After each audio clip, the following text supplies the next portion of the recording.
A dark shadow crept over the Alps, casting an ominous pall over the majestic peaks. It was a slow-moving wave of people and animals, a migration that seemed to stretch endlessly across the horizon. Under a sky the colour of a bad bruise, the atmosphere was thick with foreboding.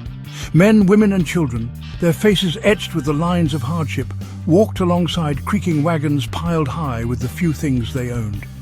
Each step was a testament to their resilience. They were the Cimbri and Teutones, tribes from the far north, forced from their homes by forces beyond their control. A storm was coming, a storm they had no choice but to face. A storm they had started, driven by desperation and the need to survive. And it would crash into the world with the anger of a god, reshaping the destinies of many. These weren't just simple barbarians driven by blind anger. They were people with dreams, hopes, and a fierce will to survive. They were people desperate to live, their ancient connection to the land broken by a changing climate and not enough food. Their plight was a testament to the harshness of nature. The land that had taken care of them for generations had turned against them, becoming a barren wasteland. The winters grew longer and colder, the summers shorter and drier. The seasons themselves seemed to conspire against them.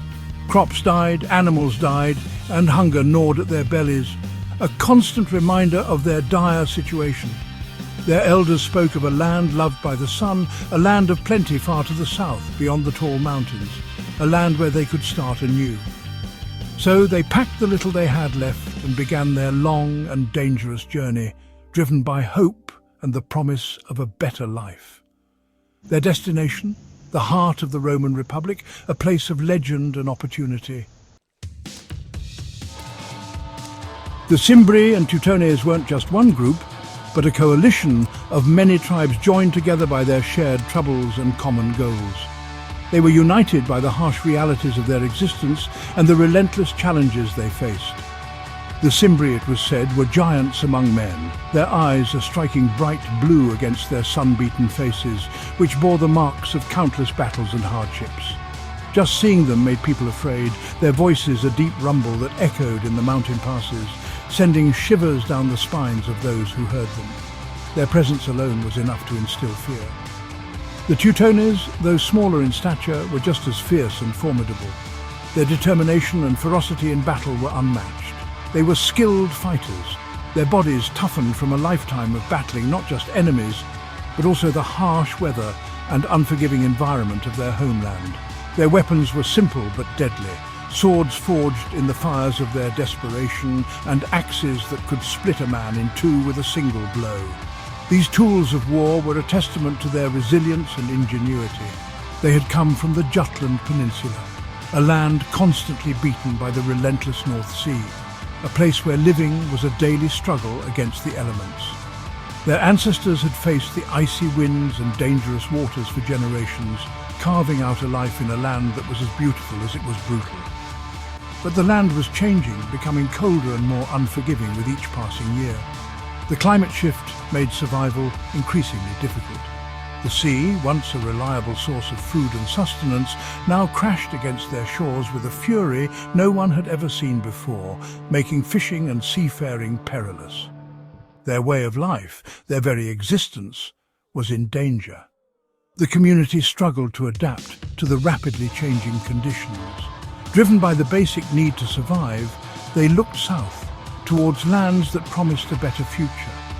They had heard whispers of warmer lands, of fields full of food and rich harvests, lands where they could rebuild their lives and thrive. These lands were held by a people called the Romans, who were known for their wealth and power. They didn't know much about these Romans, only rumors of their immense wealth, advanced civilization, and formidable military might. But desperation makes people brave, and fear can be a powerful motivator. The Cimbri and Teutones were driven by a mix of hope and fear. The Cimbri and Teutones chose to risk everything on the hope of a better life, embarking on a perilous journey that would test their resolve and unity. They had no idea that their journey would not only change their own destinies, but also shake the Roman Republic to its very core, leaving an indelible mark on history.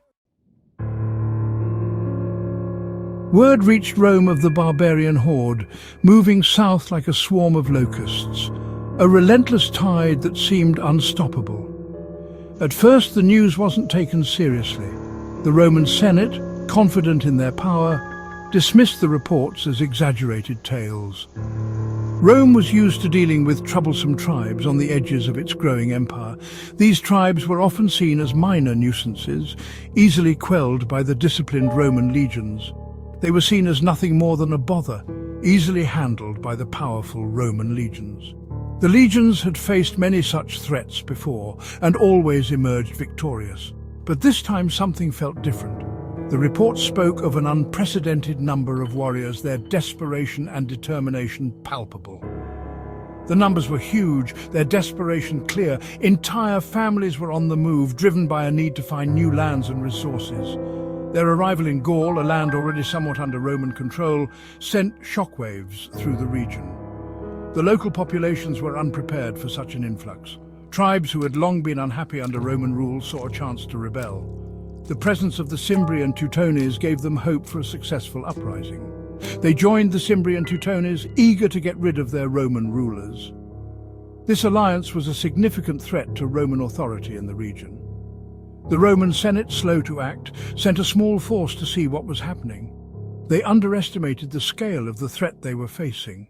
They were sure their legions could handle the threat. They were wrong. The overconfidence of the Roman generals would soon be shattered.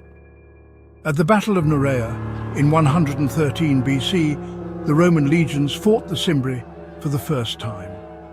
The clash was intense and unexpected. The fight was short, but brutal. The Romans were unprepared for the ferocity of the barbarian warriors. The Romans, used to fighting in organized lines, were overrun by the sheer fierceness of the barbarian attack. Their formations crumbled under the onslaught. The Cimbri fought with a terrifying rage, their large bodies and powerful limbs smashing through Roman lines. Their strength and determination were unmatched. The Roman soldiers, despite their better training and weapons, were defeated. The battlefield was littered with the bodies of fallen legionaries. It was a humiliating loss, a stain on the honor of Rome. The defeat at Norea was a wake-up call for the Roman Republic. News of the disaster spread quickly, causing fear and uncertainty throughout the Republic. The people of Rome were gripped by panic. The barbarians were no longer a bother, they were a threat that loomed large over the Roman territories, a threat that could not be ignored. The Roman Republic had to prepare for a new kind of war, one that would test its resilience and strength. Like and subscribe Emgotvmedia for more stories.